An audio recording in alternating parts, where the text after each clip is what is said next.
Jesús Martínez Carracedo es sacerdote y uno de los pocos licenciados en Pastoral de la Salud en Roma. Experto en bioética, actualmente dirige el Departamento de Pastoral de la Salud de la Conferencia Episcopal Española. Durante más de 13 años ha sido capellán de varios hospitales, lo que le ha convertido en un perfecto conocedor de la importancia del acompañamiento a los enfermos en esos difíciles momentos en la vida de cualquier persona.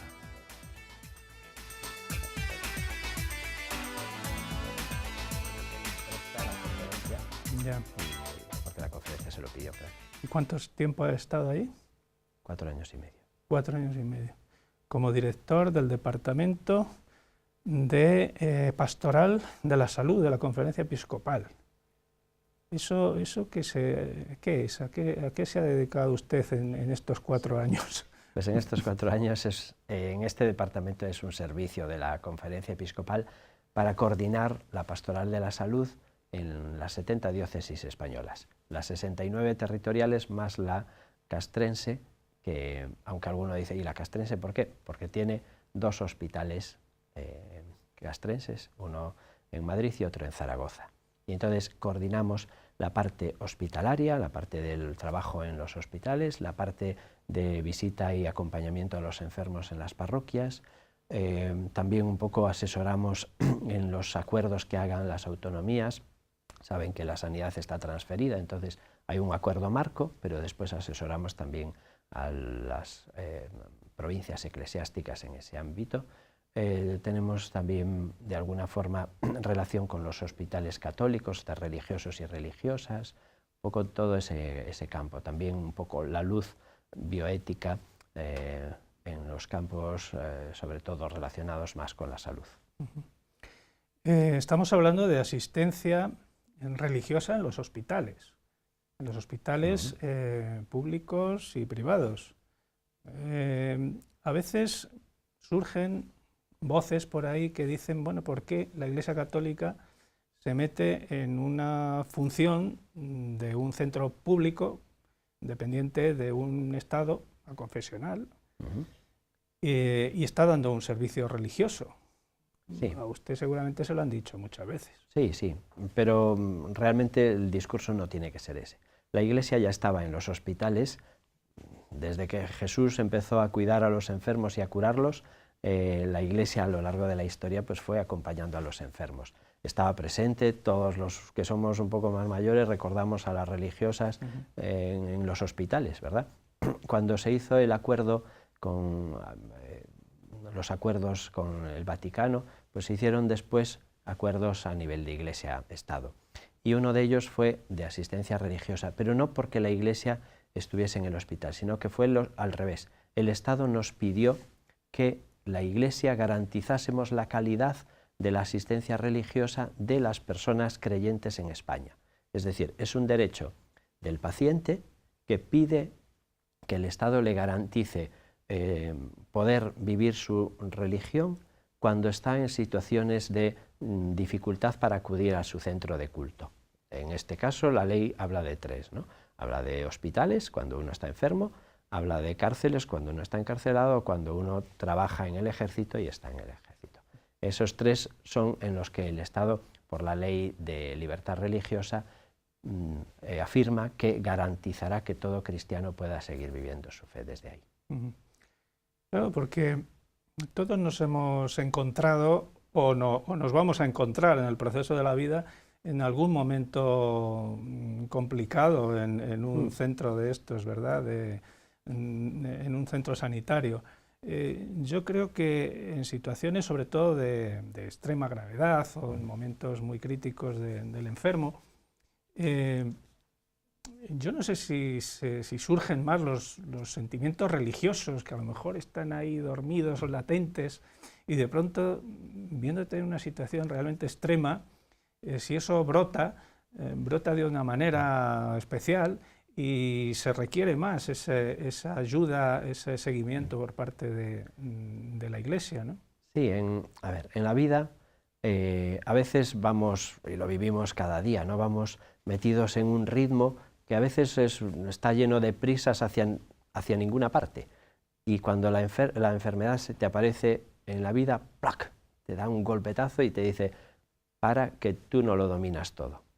Y entonces en ese momento tu vida pasa a ser dependiente de otras personas, diríamos, del estudio de un médico, del cuidado de otras personas.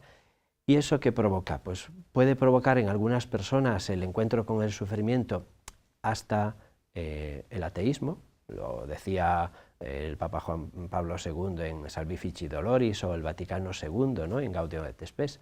Pero también es una oportunidad magnífica para preguntarse uno sobre el fondo de tu vida.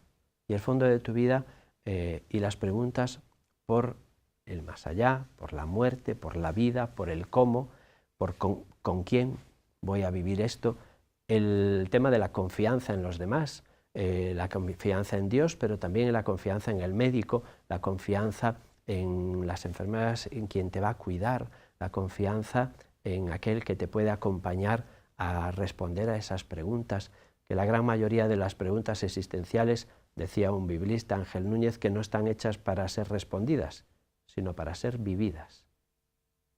Y el tema es cómo las vivo y con quién. Ya. Usted ha sido varios años capellán de hospital allí en su Galicia natal. O sea que no está hablando de teoría, está hablando de circunstancias que le ha tocado vivir. Yo supongo que esa es una función difícil para cualquier persona, incluso para un sacerdote, o más para un sacerdote a lo mejor, ¿no? Cuando estás en un hospital, primero, ¿cómo funciona eso? ¿Cómo funciona un capellán de hospital en un centro sanitario? ¿Dónde está? ¿Cómo se organiza? ¿Qué trabajo tiene que realizar ahí?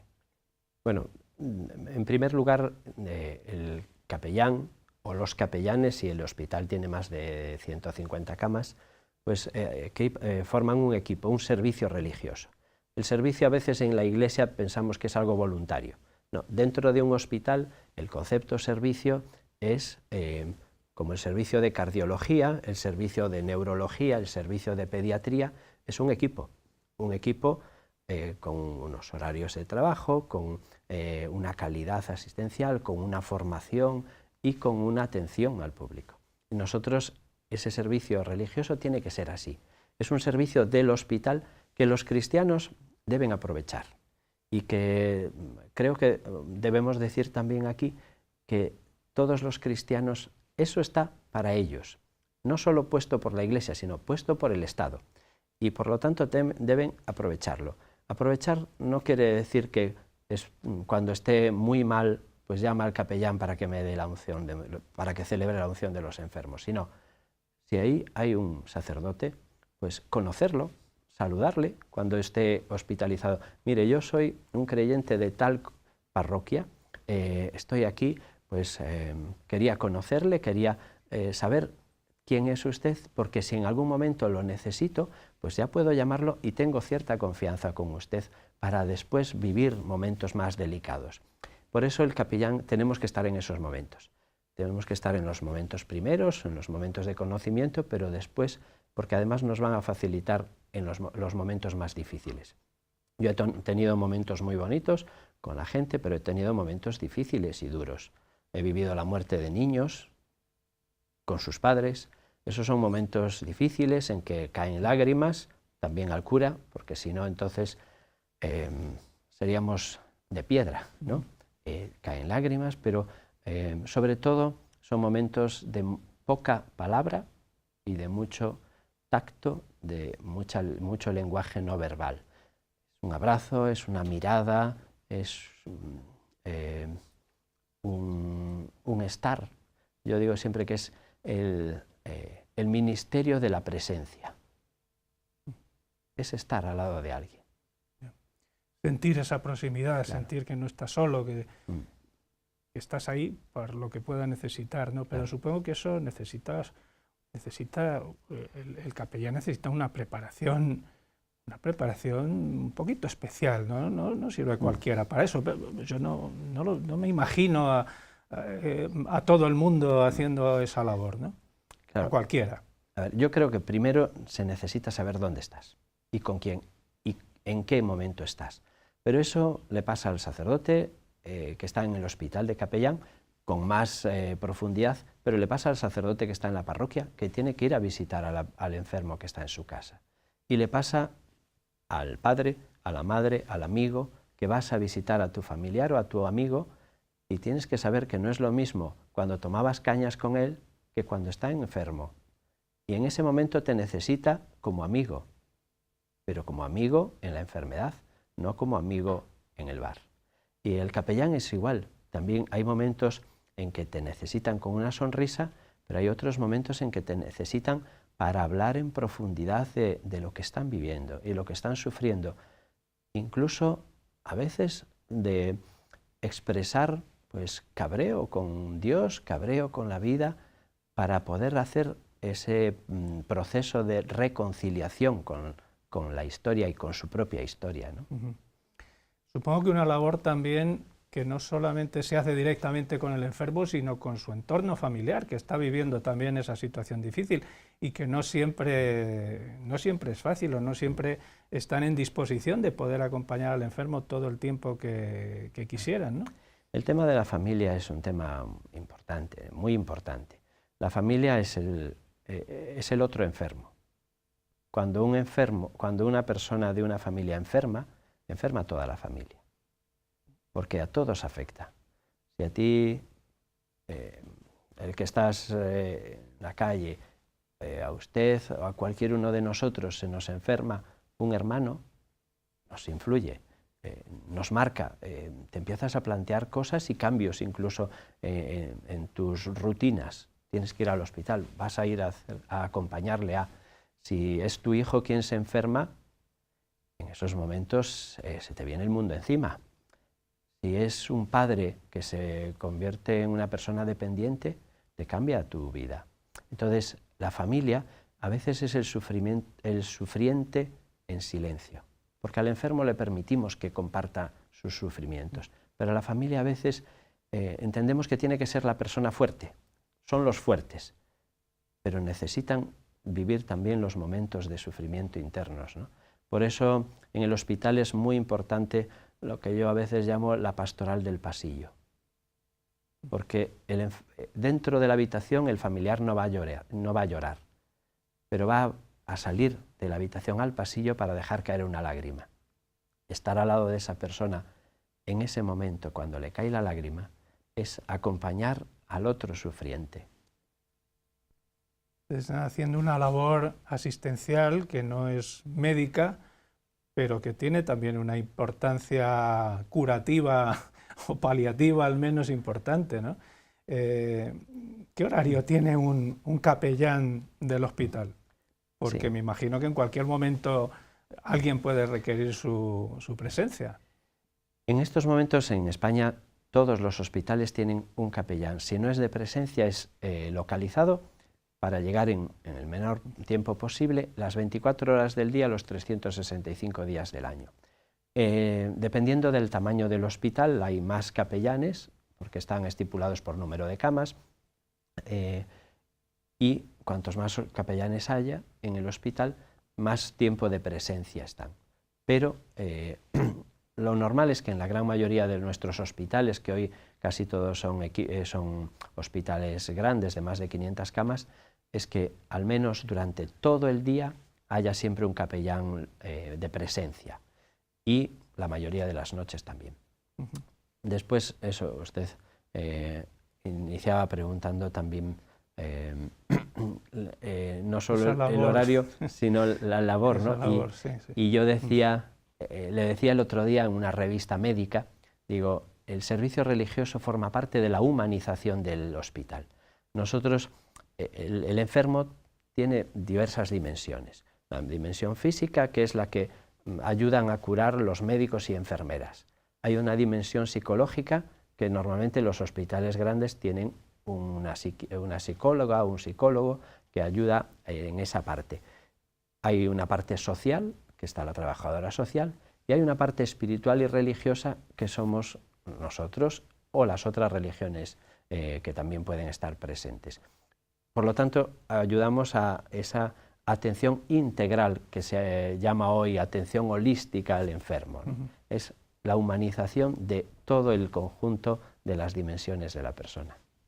¿El Estado tiene convenios también con otras confesiones religiosas, aparte de la católica, Sí, en los hospitales? tiene, con todas las grandes religiones tiene. Con las que, bueno, podemos considerar en muchos momentos pues, como sectas, no suelen tenerlo, pero en España con las grandes religiones sí. Eso no quiere decir que, claro, que nosotros tenemos ciertos sacramentos o ciertas celebraciones que ellos no tienen, y por lo tanto, por eso nosotros a lo mejor somos más visibles. Ellos están más presentes en una visita particular a una persona. Yo he acompañado en momentos incluso a personas que no eran católicas, es decir, en mi zona hay un grupo de gitanos que son evangelistas, pues he tenido charlas muy interesantes con ellos también desde la clave del cristianismo no católico. Claro, porque esa función del sacerdote del sacerdote en el hospital, los que en algún momento hemos estado en un hospital como enfermos o como acompañantes, hemos visto al sacerdote pasar por allí. Yo creo que ese momento tiene que ser un poquito especial, cuando entras en una habitación, no sabes con quién te vas a encontrar, si esa persona va a ser receptiva a tu presencia allí o a lo que le puede contar, o todo lo contrario, si es religiosa, si no lo es. Ese momento, ¿cómo se hace eso? Hay que tener un sentido especial para valorar cómo dirigirse a una persona en esa situación de enfermedad. Bueno, yo creo que, a ver, es verdad, es un momento que también a mí me cuesta y nos cuesta a cualquiera, porque cuando entras en una habitación entras en la vida y en el mundo interior de una persona, ¿no? Y claro, llamar a la puerta es entrar en terreno sagrado, como decía la Biblia, o en terreno extraño, ¿no? Y ahí tienes que ir con mucho tacto, con mucha prudencia y creo que también con mucha sensibilidad. Primero, tú formas parte de la institución, porque el cura que trabaja de capellán debe ir con bata, como van todos los trabajadores del hospital. Entonces tú formas parte de la casa, pero vas a ofrecer algo que la casa también ofrece, que es esa parte. Entonces creo que lo primero es hacer un rápido barrido con la mirada y leer todo el lenguaje no verbal que hay. La cara de quien está al lado, la cara del enfermo, cómo te acogen, cómo no te acoge, qué es lo que hay encima de la mesilla. La mesilla es un gran libro abierto de las personas. En la mesilla puede haber una foto de sus hijos, puede haber una estampa, puede haber un rosario, puede haber un signo de otra religión. Entonces, todo eso te tiene que servir también para hacer tu primera ficha, ¿no? Y después, en ese diálogo normalizado, que normalmente empezamos con un diálogo social, ¿no? Pues, ¿qué tal? ¿Cómo está usted? ¿Qué son sus hijos o lo que sea? Y ahí empieza ese diálogo. Y ahí también vas notando.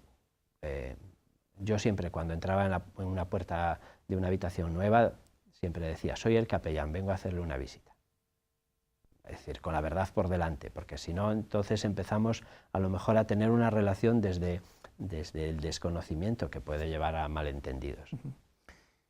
Supongo que en algún momento se le han asustado cuando ha aparecido el sacerdote por allí diciendo, viene a darme la extremunción, ¿no? Bueno, en general no, pero sí que como era consciente de que esta visión del cura y la muerte estaba muy presente, yo empecé haciendo en el hospital algo para romper esa visión. Y fue empezar a visitar a las mujeres que acababan de dar a luz. Entonces, soy el capellán. ¿Qué pasó? ¿Le pasa algo al niño? Y digo, no, vengo a felicitarte, porque los curas estamos en los funerales, pero también estamos en los bautizos. Dice, pues es verdad. Pues digo, pues vengo a felicitarte. Y entonces, esa cosa de que el cura viene a felicitar porque surge una vida, ya indirectamente estaba rompiendo la imagen de que el cura está en la muerte. Está en la vida y está en la muerte. Y por ahí yo creo que hay que caminar también, ese descubrir que somos compañeros, acompañantes en toda tu vida, en los buenos momentos y en los difíciles. ¿El capellán de un hospital conoce la historia médica del enfermo, se informa antes de visitarle, o esto es algo que no tiene relativa importancia a la hora de ese contacto con el enfermo y sus familias? Yo creo que, a ver, una mínima información pues es interesante. Yo no soy partidario de tener que conocer toda la historia clínica. Yo sí soy partidario de que cuando escuchas a la persona, ella te comunique lo que ella quiera, porque después incluso puede haber información que la persona no sepa y que te condicione a la hora del diálogo. Entonces, a mí me gusta más primero ver cómo está viviendo la persona aquello que tiene, porque hay una persona que puede estar viviendo el final de su vida con una angustia tremenda porque es joven, porque tiene unos hijos, y puede haber otra persona que esté en la misma situación, pero a lo mejor no tiene ni hijos, ni se le murió su mujer, sus padres, y está deseando pues con tranquilidad marcharse, porque lo mejor que tenía están arriba ya, ¿no? Entonces, no es la enfermedad la que hace o la que dibuja la situación que tú tienes que afrontar, sino es el cómo lo vive cada persona. Y para mí eso me hace pensar que la información completa y minuciosa de la enfermedad es menos importante. ¿Cuántos capellanes de hospital hay en España actualmente? Actualmente, entre públicos y concertados y privados, más de 900. En los hospitales públicos, en estos momentos son 720, perdón. 720. ¿Está suficientemente atendido este servicio o necesitaría más apoyo? A ver, yo creo que en general, con la ratio que tenemos, podríamos decir que está bastante bien atendido. ¿Qué sucede? Que lo que conocemos todos, la realidad de que hay menos sacerdotes, pues en algunos casos tienen compromisos parroquiales y a veces es más difícil de conjugar el trabajo del hospital con la parroquia y puede ser que quite un poco de energías para trabajar en el hospital. También es verdad que hoy ya no solo hay capellanes en el hospital, sino en los servicios religiosos hay personas seglares o religiosas que están contemplados en el acuerdo, que se llaman las personas idóneas. Uno dice, pero ¿no pueden dar la unción? Claro, pero es que el servicio religioso ofrece muchas más cosas. Pueden acompañar en la escucha, pueden hacer una oración contigo, pueden llevarte la comunión, pueden acompañar a la familia, pueden sugerirte una lectura, una palabra que pueda ayudarte a iluminar ese momento. Se puede hacer un camino muy grande, pero sí que es verdad que el reto del descenso del clero está condicionando. Y esta figura del capellán de la iglesia en el hospital, ¿cómo es acogida por el resto del personal sanitario de los centros? Ustedes forman parte también de esa estructura, sí, hemos dicho, de departamentos del hospital. ¿Se les considera realmente como parte de la estructura o son ahí algo un poquito aparte porque no están en los cuadros médicos o sanitarios? Mi experiencia me dice que si trabajas bien, eres bien acogido. Y si trabajas bien y con calidad y con cercanía a los profesionales, te resulta mucho más fácil trabajar, mucho más integrado en el hospital y el hospital valora tu servicio. Es más, te va a pedir que lo hagas. Yo recuerdo una auxiliar que me decía, desde que estás trabajando en el hospital yo estoy más tranquila, porque antes los pacientes a veces estaban en una situación de preguntas existenciales y yo no sabía qué responderle, y ahora ya sé qué responderle. Espera que llamo a Suso, ¿no? Esto puede pasar con muchos otros capellanes, pero es estar al lado del profesional, porque el profesional está formado para lo que está, pero para nuestra dimensión no está tan formado. Entonces, si tú no solo ayudas al enfermo y a la familia, sino que también acompañas al profesional, no olvidemos que los profesionales son el grupo de personas que está fija en el hospital, con los que tú tienes contacto todos los días del año. Y es un trabajo muy bonito con los profesionales. Yo una de las tareas que hacía era de 12 a 2 de la mañana, en esas 2 horas, mientras cenaban, pues estaba en algunos servicios y ahí creábamos pues diálogo personal sobre sus vidas, pero también sobre planteamientos del hospital, de enfermos, cómo estamos gestionando la situación de este enfermo, etcétera, etcétera. Y eso es algo muy interesante porque después me abrió las puertas a estar presente en el comité de ética y al mismo tiempo, como conocían cómo pensaba, cómo trabajaba, pues me abrían las puertas a algunos enfermos. Ha citado el comité de ética. Usted ha formado parte de algunos comités de ética de hospitales. Uh-huh. ¿Qué se trata en estos comités? ¿De qué? Yo he estado 11 años en el comité del hospital. De hecho, he sido 10 de esos 11 años he sido el secretario del comité, y después he estado 4 en la Xunta de Galicia, lo que es el comité autonómico. Y ahí lo que nos llegan son casos, dudas de los médicos y alguno de algún familiar. Es decir, casos muy concretos sobre la asistencia a un paciente o a la hora de tomar una decisión. Hay que pensar que el comité de ética nunca es vinculante, siempre es un órgano consultivo.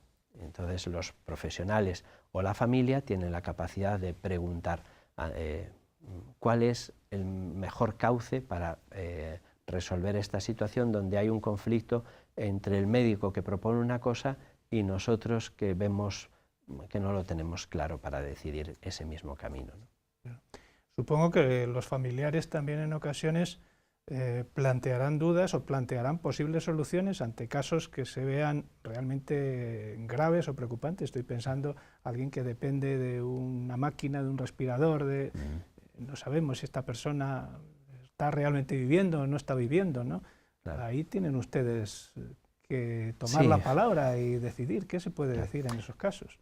Sí, a ver, en estos siempre decimos que la bioética y la ética médica no es matemáticas, no es una ecuación que tiene un resultado único, ni es un binomio, no es sí o no, sino que muchas veces tiene varios caminos y hay que buscar cuál es el camino más prudente y el camino más respetuoso con el enfermo, que al final es el objetivo, ¿no? Y por eso sí que ante muchas dudas lo primero que hacemos es la historia clínica, estudiar en qué situación concreta está esa persona, qué opción plantea el médico, qué opción piensa la familia y qué otras opciones habría intermedias o qué otras opciones habría a la hora de salir de ese proceso, incluso que la toma de decisiones sanitarias no tiene por qué ser puntual. Es decir, puede tener un margen mañana, pasado, vemos 2 días y nos planteamos qué solución podemos tomar, ¿no?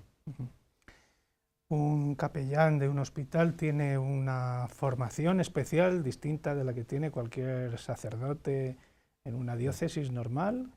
¿Se preparan de alguna manera especial? En principio, yo creo que sería recomendable. Es decir, yo soy licenciado en Pastoral de la Salud, pero al menos el sacerdote que vaya a trabajar a un hospital, si quiere dar mayor calidad a su trabajo, y creo que es una obligación, creo que debería tener unas nociones sobre escucha, sobre acompañamiento en el proceso de relación de ayuda, ciertas nociones concretas de bioética y de resolución de casos, porque creo que puede ayudar mucho también a las familias a tomar decisiones, y después también a nivel de ese acompañamiento espiritual y religioso en ese campo también tiene que tenerlo. Y después, más que formación, yo creo que es la formación existencial, es decir, ese planteamiento de madurez.